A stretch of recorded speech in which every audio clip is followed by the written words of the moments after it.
आवाज मिल पा रही भाई?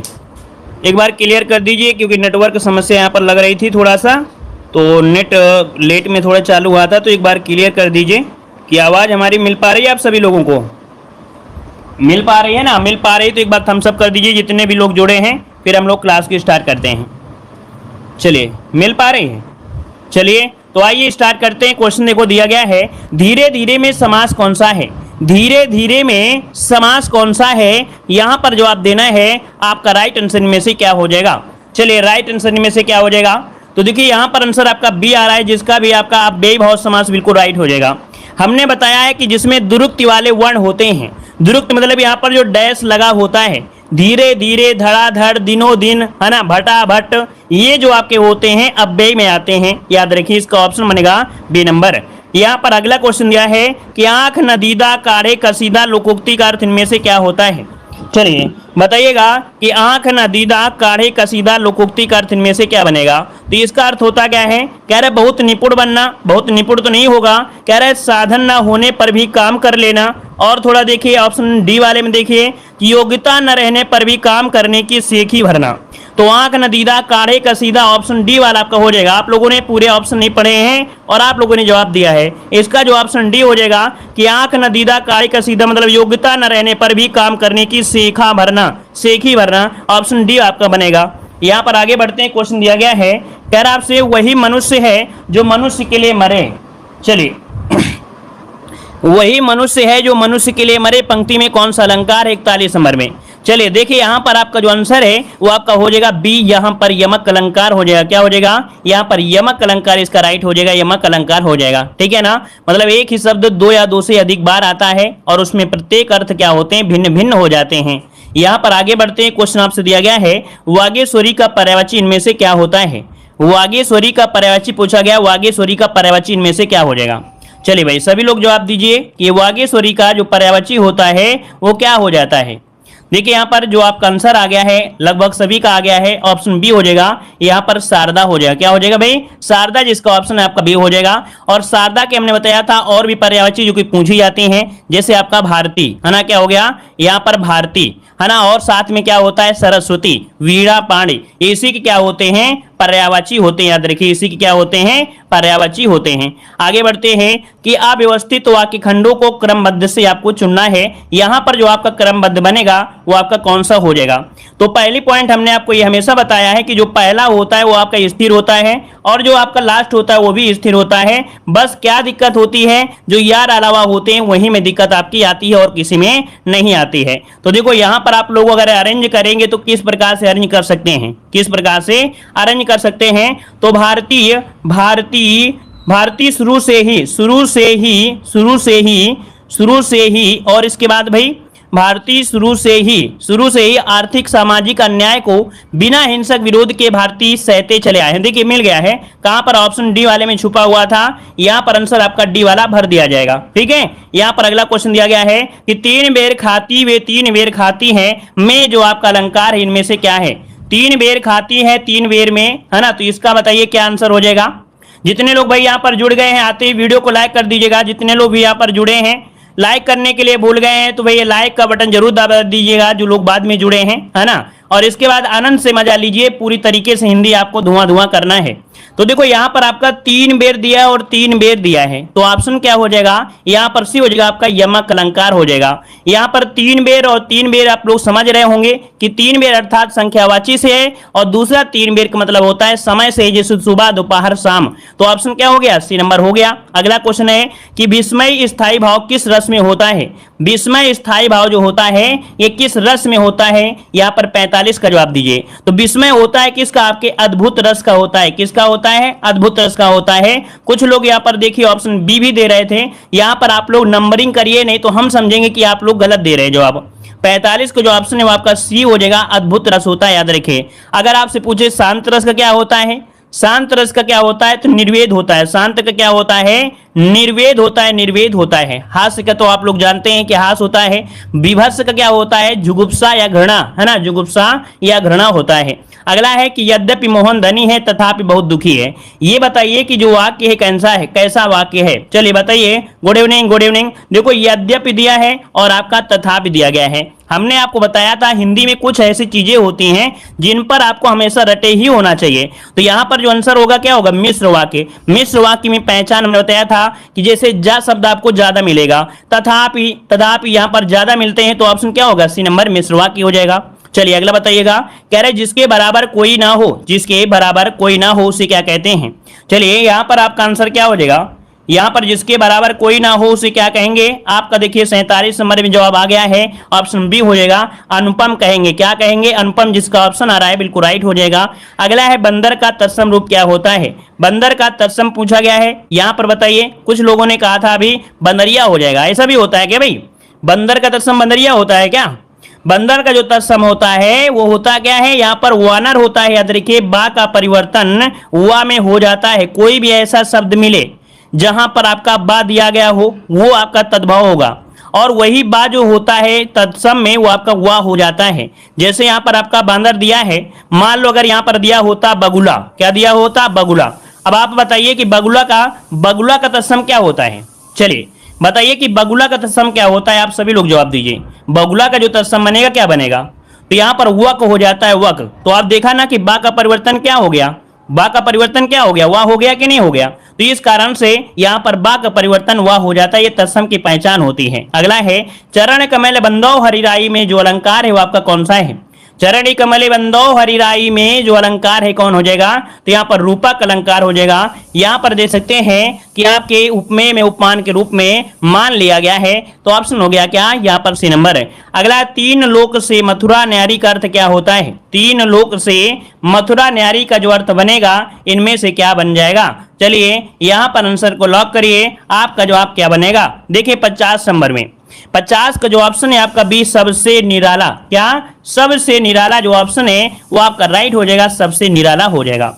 आगे बढ़िए, क्वेश्चन दिया है मिथिलेश कुमारी किन्हें कहते हैं। मिथिलेश कुमारी किन्हें कहा जाता है साथियों, जवाब दीजिए। मिथिलेश कुमारी किसे कहा जाता है। चलिए 51 का जवाब लगभग सबका आ रहा है। देखो भाई यहाँ पर आपके जो मिथिलेश कुमारी वो सीता जी को कहा जाता है। किसे, आपके सीता जी को कहा जाता है। तो आपका आंसर बनेगा बी नंबर है, राइट हो जाएगा। अगले क्वेश्चन की ओर आते हैं कि खड़ी बोली का प्रथम महाकाव्य कौन सा था। खड़ी बोली का जो प्रथम महाकाव्य है वो आपका कौन सा है। चलिए 52 की अगर हम बात कर ले तो ऑप्शन बी हो जाएगा। यहाँ पर देखिए प्री प्रवास है ना, क्या है भाई, प्री प्रवास जो ऑप्शन बिल्कुल राइट हो जाएगा। अच्छा ये बताइए जो प्री प्रवास है ये है किसका। प्री प्रवास जो आपका है ये है किसका, ये जवाब दीजिए। प्री प्रवास किसका है, हरिऔध अर्थात अयोध्या प्रसाद हरिऔध द्वारा ये रचित आपका प्री प्रवास है। तो आपका आंसर बी। अगला है अतः शब्द का समानार्थी पहचानिए। अतः शब्द का समानार्थी आपसे पूछा गया है, और अतः का समानार्थी क्या होता है साथियों, यहाँ पर 53 नंबर में ऑप्शन यहाँ पर हो जाएगा। देखिए अतः का होता है समानार्थी परिणातः, है ना, यह कह सकते हैं परिणामत, है ना। इसका जो आंसर है आपका सी बनेगा, क्योंकि यहाँ पर समानार्थी पूछा था। आगे बढ़िए, वृक्षों से पत्ते झड़ते में कौन सा कारक है। चलिए देखिए काफी लोगों के जवाब यहाँ पर आ रहे हैं, बहुत अच्छी तरीके से जवाब आ रहे हैं। वृक्षों से पत्ते झड़ते हैं, और जब वृक्षों से पत्ते झड़ेंगे तो अलग होंगे, और जब अलग होंगे तो कहेंगे आप लोग क्या भाई, अपादान कारक है। क्या कहेंगे आप लोग, कहेंगे अपादान कारक दिया गया है। अगला है विचार में एक प्रत्यय लगाने से बना जो शब्द होता है वो क्या होता है। विचार में अगर आप लोग ई प्रत्यय जोड़ दें तो क्या बन सकता है, तो यहाँ पर वैचारिक बनेगा। क्या, वैचारिक बनेगा, विचारिक मत करिएगा। यहाँ पर वैचारिक बनाना है, याद रखिए इसका ऑप्शन जो बनेगा वो आपका डी बनेगा। ठीक है, अगला बताइएगा कि शुद्ध वाक्य आपको बताना है। मेरी 5 बहनें और एक भाई हैं। मेरी 5 बहनें और एक भाई हैं। मेरा एक भाई और 5 बहनें हैं। मेरी एक भाई, तो ये तो गलत हो गया है ना। यहाँ पर बताइए 56 में कौन सा ऑप्शन है। तो इसके हिसाब से अगर आप देख पाएंगे, क्योंकि ये वाला तो गलत है, मेरी 5 बहनें और एक भाई हैं, ये गलत हो गया है ना। मेरी 5 बहनें और एक भाई हैं, तो एक भाई है तो इसका है नहीं लगेगा। अब यहाँ जरूर लगेगा मेरा एक भाई और 5 बहनें हैं, तो यहाँ पर ये बहुवचन में है तो है आपका बहुवचन में हो गया। तो आंसर क्या बन गया, सी नंबर राइट हो गया। अगला बताइएगा, बुढ़ापा एक प्रकार का अभिशाप है। रेखांकित शब्द की संज्ञा बताना है। जो बुढ़ापा है ये कैसी संज्ञा है, ये बुढ़ापा जो है कैसी संज्ञा है, यहाँ पर जवाब दीजिए। चलिए बुढ़ापा जो संज्ञा है वो कैसी संज्ञा है? तो यहाँ पर देखो भाव को दर्शाती है तो आपका भाववाचक हो जाएगा। क्या भाववाचक हो जाएगा? ऑप्शन बनेगा आपका बी नंबर। अगला है मीनाक्षी का अर्थ क्या होता है? मीनाक्षी का जो अर्थ होता है क्या होता है? चलिए, मीनाक्षी मतलब होता है जो मछली की तरह गोल आंखों वाली होती है उसे मीनाक्षी कहा जाता है। तो ऑप्शन क्या आ जाएगा? यहाँ पर बी नंबर आपका राइट हो जाएगा। अगला है संपन्नता का विलोम शब्द इनमें से क्या है? संपन्नता का विलोम आपसे पूछा गया है, तो संपन्नता का विलोम क्या हो जाएगा? विपन्नता हो जाएगा या निर्धनता बनेगा? चलिए, क्या बनेगा? यहाँ पर संपन्नता का हो जाएगा आपका, यहाँ पर आपका जो दिया है निर्धनता। क्या हो जाएगा? निर्धनता। आपत्ति का होता है अनापत्ति, है ना। विपत्ति का होता है संपत्ति, आफत का होता है शांत। ठीक है, तो आपका जवाब हो गया बी नंबर। अगला बताइए, कौन सा अज्ञानी का पर्यायवाची नहीं है? अज्ञानी का पर्यायवाची नहीं है। देखो, अज्ञानी का पर्यायवाची यहाँ पर जैसे अज्ञ है, मूर्ख है, अनभिज्ञ है, पागल है, मूढ़ है, ये तो आपके होते हैं। लेकिन यहाँ पर जो आपका भिज्ञ है, भिज्ञ का विलोम अनभिज्ञ होता है। तो भैया आपका जो आंसर है यहाँ पर 60 नंबर में वो क्या बनेगा? यहाँ पर अज्ञ हो जाएगा। क्या बन जाएगा? अज्ञ। यहाँ पर आंसर सॉरी यहाँ पर भिज्ञ हो जाएगा, क्योंकि यहाँ पर आपसे पूछा गया है क्या? पर्याय नहीं है, है ना। तो आपका भिज्ञ सरल हो जाएगा। अज्ञ, मूर्ख, अनभिज्ञ, है ना, पागल, मूढ़, ये आपके होते हैं। तो इसका जो ऑप्शन होगा कौन सा? यहाँ पर बी, क्योंकि नहीं शब्द आपको दिया गया था, है ना, इससे गलती हो जाती है। आगे बताइए, जैसा काम करोगे वैसा दाम, जैसा काम वैसा दाम में जैसा किस व्याकरण कोटि का है? यहाँ पर बताइए, जो जैसा है वो किस व्याकरण कोटि का है? यहाँ पर 61 नंबर में। तो देखिए भाई, यहाँ पर जो आपका आंसर बनेगा आपका 61 नंबर में, वो आपका कौन सा बनेगा? ये विशेषण में आपका आता है। किसमें? आपके विशेषण में आता है। याद रखिए, विशेषण, क्योंकि जैसा शब्द आपका है अर्थात जिस शब्द से संज्ञा या सर्वनाम की विशेषता होती है उसी से कहेंगे। ऑप्शन ए हो जाएगा। अगला है कि निम्नलिखित में से कौन सा लुटेरा शब्द में प्रयुक्त प्रत्यय आपका है? लुटेरा, एरा, एरा निकल रहा है ना, एरा कहां पर है? ऑप्शन ए पर दिया गया है, एरा हो जाएगा। अगला है, निम्नलिखित में से कौन सा निसंकोच शब्द में प्रयुक्त संस्कृत उपसर्ग है? निसंकोच में बताइए संस्कृत उपसर्ग आपसे पूछा गया है, तो आपका जवाब क्या हो जाएगा? इसे जब आप तोड़ेंगे तो निकलेगा निह। क्या निकलेगा? निह निकलेगा। और संकोच अर्थात जो ऑप्शन है यहाँ पर डी वाला बिल्कुल साफ साफ नजर में आ रहा है, ऑप्शन डी हो जाएगा। अगला दिया गया है, निम्नलिखित में से कौन शब्द पीछे चलने वाले समूह के लिए आपका है? पीछे चलने वाले के लिए क्या बोला जाता है? 64 में बताइएगा। पीछे चलने वाले को के लिए हम लोग क्या बोलते हैं? चलिए, अनुगत बोलते हैं या पिछल बोलते हैं या पिछलू बोलते हैं या आगत बोलते हैं? क्या बनेगा? तो देखो, निम्नलिखित में से कौन पीछे चलने वाला है? और पीछे चलने वाले को हम लोग अनुगत कहते हैं। क्या बोलते हैं साथियों? अनुगत कहते हैं। इसका जो ऑप्शन है वो आपका ए वाला आपका राइट हो जाएगा। अगला बताइए, निम्नलिखित में से कौन सा आदि और व्याधि शब्द युग में से आदि का अर्थ होता है? आदि का जो अर्थ होता है क्या होता है? तो देखो भाई, आदि का अर्थ होता है मानसिक पीड़ा, या कह सकते हैं जो मानसिक कष्ट होता है। क्या होता है? मानसिक जो कष्ट होता है। तो देखो यहाँ पर जो आपका 65 का ऑप्शन है वो आपका ये हो जाएगा कि आदि और व्याधि शब्द युग में जो आदि का है वो आपका मानसिक कष्ट होता है। ऑप्शन हो जाएगा आपका ए नंबर। अगला, निम्नलिखित में से काटना का तत्सम क्या होता है? काटना का तत्सम आपसे पूछा है, और आपका सही जवाब इनमें से क्या बनेगा? यहाँ पर जो आपका सही जवाब बनेगा वो कौन सा हो जाएगा? तो आपका 66 का ऑप्शन बनेगा सी नंबर। यहाँ पर कर्तन हो जाता है। क्या होता है? कर्तन, अर्थात ता जो होता है तो ता में रा उड़ जाता है, तो ऑप्शन बनेगा आपका सी वाला। अगला क्वेश्चन दिया है, रुपए क्या होते हैं? भाई रुपए जो होते हैं क्या होते हैं? रुपए जो होते हैं वो आपके खनकते हैं। क्या होते हैं? खनकते हैं। तो ऑप्शन क्या हो जाएगा? सी नंबर आपका हो जाएगा। अगला, निशा का विशेषण रूप क्या होता है? निशा का विशेषण आपसे पूछा है, निशा का विशेषण क्या हो जाएगा? और ये एग्जाम में बहुत बार पूछा गया है कि निशा का विशेषण नैश होता है। क्या? नैश। कौन सा? ऑप्शन डी वाला आपका हो जाएगा, है ना। यहाँ पर निशाचर से तात्पर्य रात में विचरण करने वाले से होते हैं, और निशीथ का तात्पर्य होता है मध्य रात्रि से, है ना। निशांत से तात्पर्य होता है निशा का जो अंत होता है अर्थात रात का जो चौथा पार होता है उसे हम लोग क्या बोलते हैं? यहाँ पर निशांत कहते हैं। तो आपका जो ऑप्शन है वो आपका डी वाला बनेगा। आगे बढ़ते क्वेश्चन है, 8 कनौजिया 9 चूहे लोकोक्ति का अर्थ इनमें से क्या होता है? 8 कनौजिया 9 चूहे लोकोक्ति का अर्थ इनमें से क्या हो जाएगा? चलिए, यहां पर आंसर आपका बनेगा क्या? चलिए देखो, 8 कनौजिया 9 चूहे लोकोक्ति का अर्थ क्या हो गया है? लगभग सभी का जवाब आ गया है, अलगाव की स्थिति। क्या? अलगाव की स्थिति। जो ऑप्शन है यहाँ पर सी नंबर है राइट हो जाएगा। 8 कनौजिया 9 चूहे, तो भैया अलगाव तो आपका आएगा ही ना आएगा, ऑप्शन सी हो जाएगा। अगला, निम्नलिखित में से कौन सा चक्रपाणी में प्रयुक्त समास है?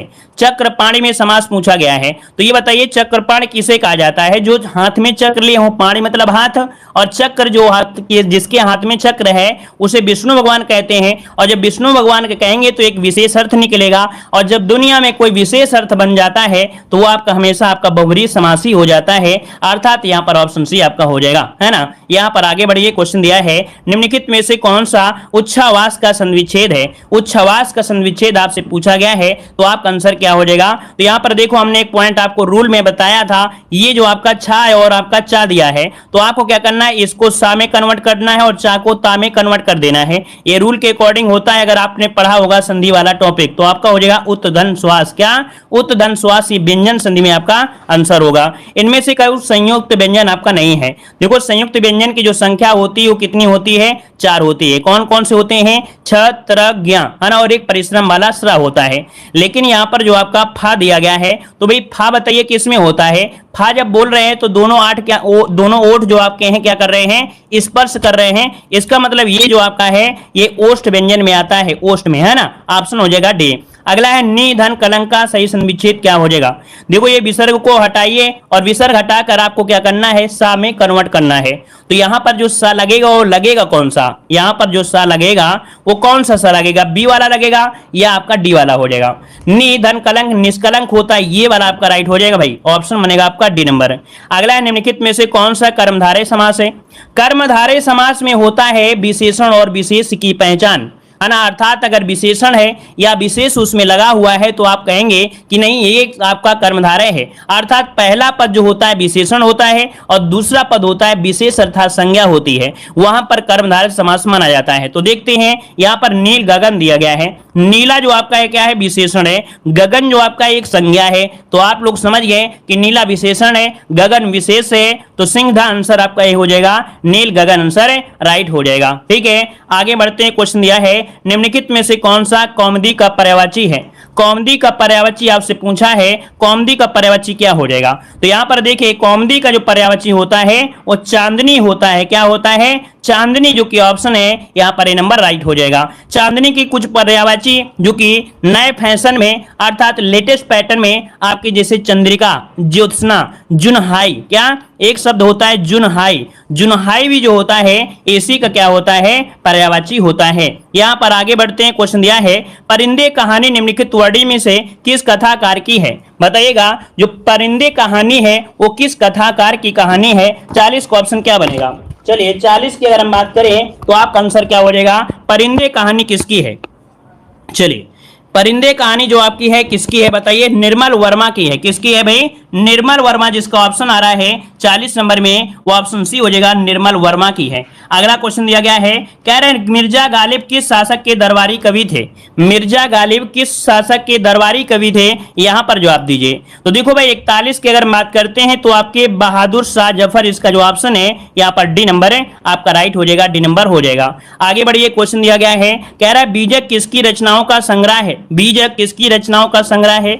तो देखो भाई आप लोगों ने बहुत बार पढ़ा होगा कि साखी सबद रमैनी, है ना, साखी सबद रमैनी ये आपके कबीर दास जी की आपके हैं। तो ऑप्शन क्या होगा?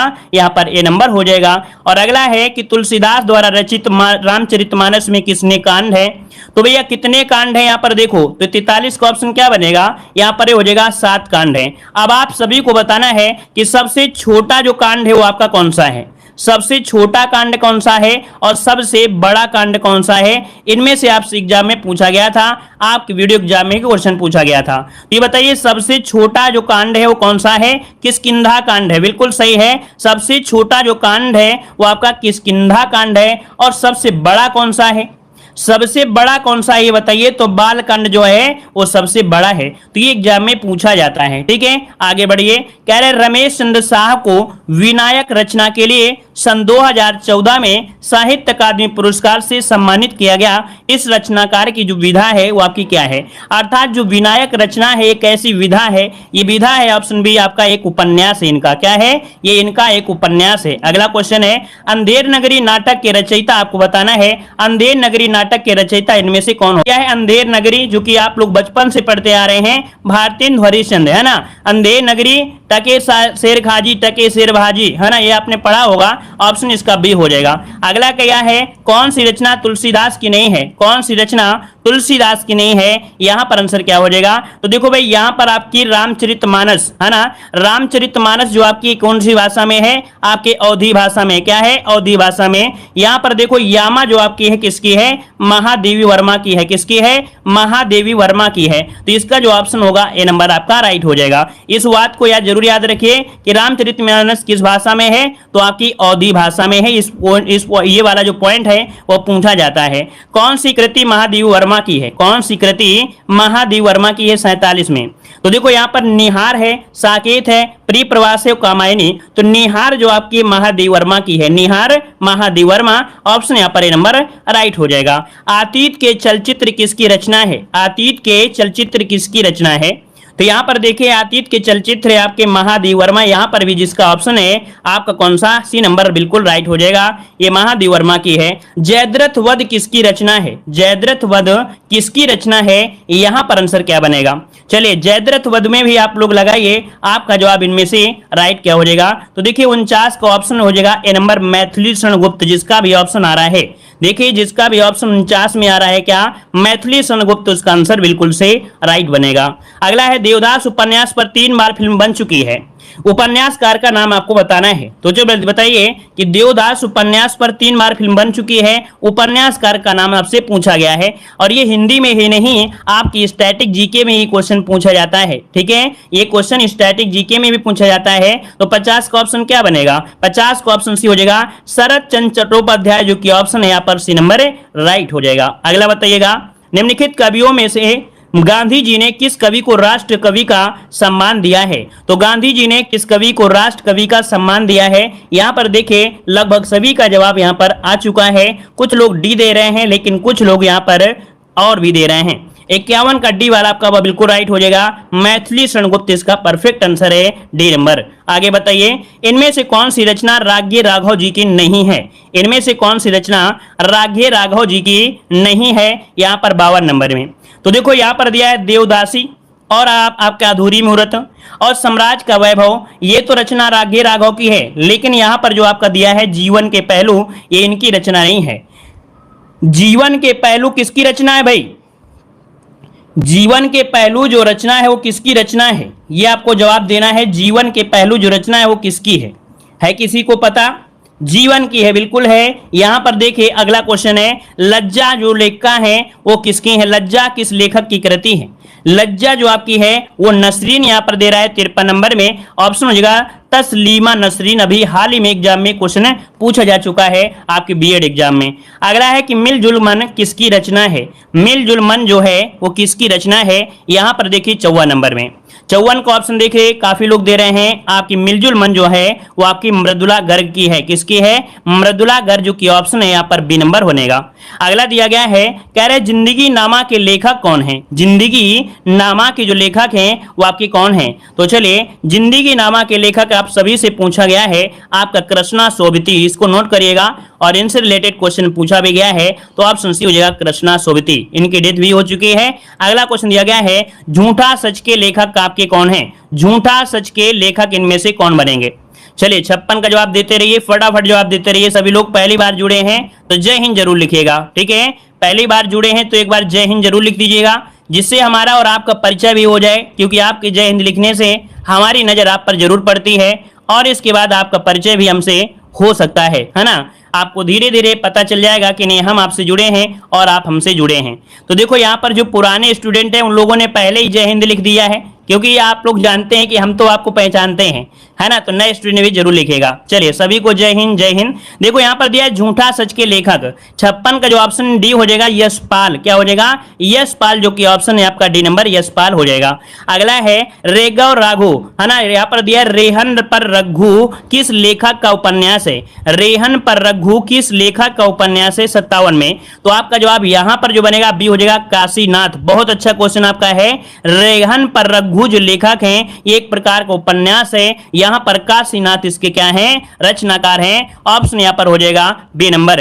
अगला है रेशमी टाई एकांकी संग्रह के रचयिता कौन है? यहाँ पर बताइए रेशमी टाई एकांकी संग्रह के रचयिता यहाँ पर कौन से हैं? यहाँ पर जवाब दीजिए, आपका जवाब क्या हो जाएगा 58 में। तो ये है भैया राम कुमार वर्मा। कौन है भाई? राम कुमार वर्मा जो आपके हैं ये रेशमी टाई पहनते हैं। ऑप्शन क्या हो जाएगा? ए नंबर आपका राइट हो जाएगा। यहाँ पर दिया है भारत रत्न से विभूषित कौन से कवि आपके हैं? भारत रत्न किसे दिया गया भाई? भारत रत्न से विभूषित कवि इनमें से कौन है?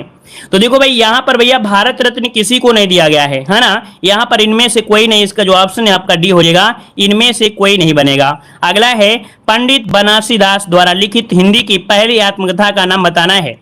चलिए, पंडित बनारसी दास द्वारा लिखित हिंदी की पहली आत्मकथा का नाम इनमें से क्या हो जाएगा? तो देखिए आपका जवाब यहाँ पर 60 नंबर का ऑप्शन आ रहा है डी नंबर। कह रहे हैं अर्ध कथानक बनेगा। सभी का जवाब भाई एक यही, सभी लोग सहमत हैं और सहमत है तो ऑप्शन लॉक करते हैं। बिल्कुल सही है, आपका अर्ध कथानक बिल्कुल सही जवाब हो जाएगा। ये पंडित बनारसी दास द्वारा लिखित हिंदी की पहली आत्मकथा है, याद रखिएगा। आगे बढ़ते हैं, क्वेश्चन दिया है इनमें से मैथिली शरणगुप्त की रचना कौन सी नहीं है? बताइएगा मैथिली शरणगुप्त की इनमें से कौन सी रचना नहीं है 61 नंबर में? तो ये आपके देखिए प्री प्रवास है ना, प्री प्रवास ये मैथिली शरणगुप्त की नहीं है, ये आपके अयोध्या सिंह उपाध्याय की है। तो ऑप्शन बनेगा क्या? यहाँ पर ए नंबर राइट हो जाएगा। अगला क्वेश्चन है महादेवी वर्मा का प्रथम काव्य संग्रह इनमें से कौन सा है? महादेवी वर्मा का प्रथम काव्य संग्रह आपसे पूछा गया है 62 में।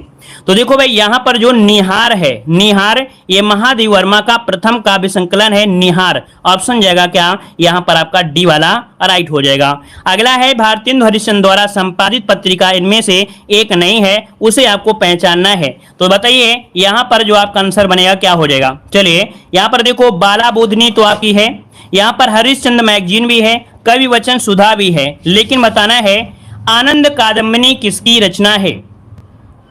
ये पत्रिका जो आनंद कादम्बिनी है ना, ये भारतेंदु युग की थी है ना, भारतेंदु युग की थी और इसके संपादक थे बद्री नारायण चौधरी प्रेमगन है ना।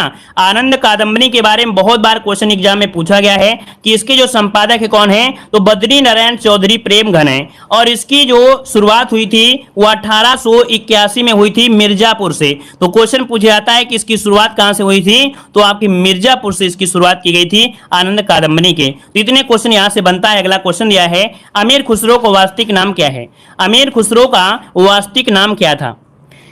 तो देखिए भाई अमीर खुसरो का वास्तविक नाम था अबुल हसन। क्या बन जाएगा भाई? यहां पर ऑप्शन सी हो जाएगा, अबुल हसन हो जाएगा, अबुल हसन। और क्वेश्चन ये पूछा जाता है ये जो शिष्य थे किसके थे? तो निजामुद्दीन औलिया के शिष्य थे। क्या? निजामुद्दीन औलिया के ये शिष्य होते थे, याद रखिएगा। और खड़ी बोली के आदि कवि भी कहे जाते हैं, खड़ी बोली के आदि कवि भी कहे जाते हैं। अगला क्वेश्चन दिया गया है कि विनय पत्रिका किस कवि की रचना है? विनय पत्रिका किस कवि की रचना है? यहाँ पर 65 नंबर में। तो ये है आपके तुलसीदास की। किसकी है? तुलसीदास की। बात आती है जो विनय पत्रिका है कौन सी भाषा में है? ये जो विनय पत्रिका है आपकी कौन सी भाषा में आपकी लिखी गई है? ये भी क्वेश्चन आपसे पूछा गया है। तो याद रखिए ये आपकी कौन सी भाषा में है? ब्रज भाषा में है, ब्रज भाषा में आपकी है, याद रखिए ब्रज भाषा में है ना। लेकिन जो राम से संबंधित था अर्थात जो रामायण थी वो आपकी अवधी भाषा थी। अगला बताइए कि नाटक स्कंदगुप्त की रचना किसने किया है? नाटक स्कंदगुप्त की जो रचना है वो किसने किया है? यहाँ पर आंसर क्या लॉक हो जाएगा? तो देखिए 66 का जो आंसर है यहाँ पर बनेगा डी, आपके जयशंकर प्रसाद की आंसर है डी नंबर। आगे बताइए कुमार संभव के रचयिता आपके कौन हैं? कुमार संभव के रचयिता इनमें से कौन है? कुमार संभव। तो देखो भाई यहाँ पर जो आपके कालिदास हैं, कालिदास के बहुत ही नाटक आपके प्रसिद्ध है ना कुमार संभव, और भी कई प्रकार के मेघदूतम वगैरह काफी प्रसिद्ध है। ऑप्शन हो जाएगा बी नंबर। अगला दिया गया है कि सन 1974 में साहित्य अकादमी पुरस्कार प्राप्त शिवमंगल सिंह सुमन की रचना मिट्टी की बारात किस विधा की कृति है? तो बताइए मिट्टी की बारात किस विधा की यहाँ पर कृति है 68 नंबर में? तो ये है आपके काव्य से, अर्थात ये जुड़ी हुई है काव्य से। तो काव्य के लिए आपका जुड़ा था, ऑप्शन यहाँ पर बी वाला राइट हो जाएगा। अगला है निम्नलिखित में से कौन सी जोड़ी यहाँ पर चुनना है? सही जोड़ी आपको बताना है। यहाँ पर सही जोड़ी इनमें से क्या हो जाएगा? चलिए सही जोड़ी बताइएगा यहाँ पर क्या बन सकती है। तो देखो दिया गया है नासिरा शर्मा तो ये तो पॉइंट गलत दिया है, लेकिन देखिए ऑप्शन सी पर जाइए, सुमित्रा नंदन पंत जो कि चिदम्बरा है, बिल्कुल राइट आंसर है आपका सी नंबर है, सुमित्रा नंदन पंत चिदम्बरा इसका आंसर राइट हो जाएगा। अगला क्वेश्चन आपसे दिया गया है, कह रहे हैं कबीर जी की रचनाएं निम्नलिखित में से किसमें संकलित हैं। अभी अभी हमने पढ़ाया था कि कबीर जी की जो रचनाएं हैं वो संकलित हैं, किसमें संकलित हैं, तो आपके बीजक में है, साखी शबद रमैनी, साखी शबद रमैनी जो कि बीजक में आपके संकलित हैं। ऑप्शन बनेगा आपका बी नंबर हो जाएगा। अगला है, जहां जंगल शुरू होता है उपन्यास के रचयिता इनमें से कौन है। जहां जंगल शुरू होता है उपन्यास के रचयिता इनमें से क्या बनेंगे।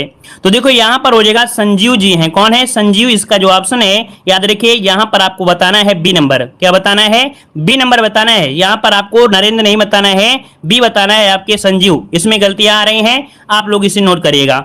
अगला है कि इनमें से कौन सी कृति कवि सूरदास की नहीं है। चलिए बताइएगा, इनमें से कवि सूरदास की आपकी कृति नहीं है।